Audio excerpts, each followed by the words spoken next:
Makanya kalau dalam kitab Bughyatul Mutarasyidin, ini boleh dicatat wartawan, boleh bunuh. Dalam kitab Bughyatul Mutarasyidin, kalau kita baca, malahan boleh kita racun mereka. Agen pengisap pernah ditangkap, ternyata begitu keluar dari LP dia masih jadi tidak berubah. Ini dalam hukum fiqh boleh ditembak oleh orang yang berhak menembak. Saya enggak boleh.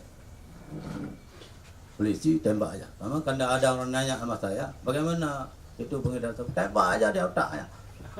Selesai. Daripada kita gendong satu orang rusak orang banyak, mari kita persunahkan satu orang untuk menyelamatkan orang banyak.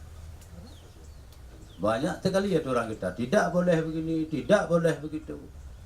Terbentur dengan aturan ini, menyelamatkan umat, terbentur kok terbentur, banyak sekali benturan. Enggak pun kita bawa ke LP dibelah dibina, tapi masih. Maka dalam kitab Bughyatul Mutarasyidin boleh dicatat, baca, boleh dibunuh oleh orang yang berhak membunuh. Yani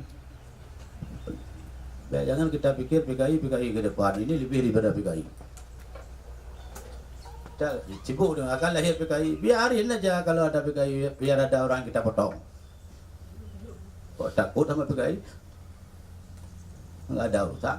Ini yang kita pikir hari ini lebih daripada kerja PKI. Apalagi PKI akidah. Kalau dalam hukum fiqh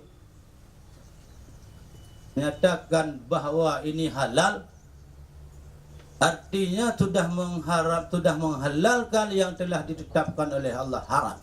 Itu kalau sudah nikah, ceri nikah, jadilah orang yang murtad. Kau jelek-jelek.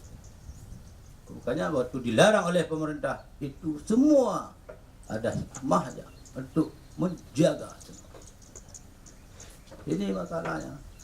Maka kami atas nama pemerintah dan mengucap terima kasih dan memberi apresiasi pada di atas komandonya Bapak Kapolres kita serta dengan anggota semua dihidayah oleh Allah.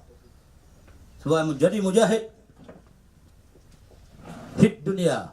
Andai kata orang Kapolres kita di sini, orang Polres kita di sini kembali kepada Allah karena mengejar orang sabu-sabu, ketahuilah kita akan dikumpulkan bersama syuhada di yaumil qiyamah. Punya takut nyana budi balu aku tiap malam terima. Ya kubah mutang yang tino hidupnya. Itulah. Maka oleh karena demikian, sekali lagi Pak, ini ibadah yang paling besar. Ibadah yang pahalanya dilipat ganda oleh Allah. Apalagi sekarang hari ini sudah kita lihat orang sabu-sabu lebih kencang lari daripada kita yang kejar.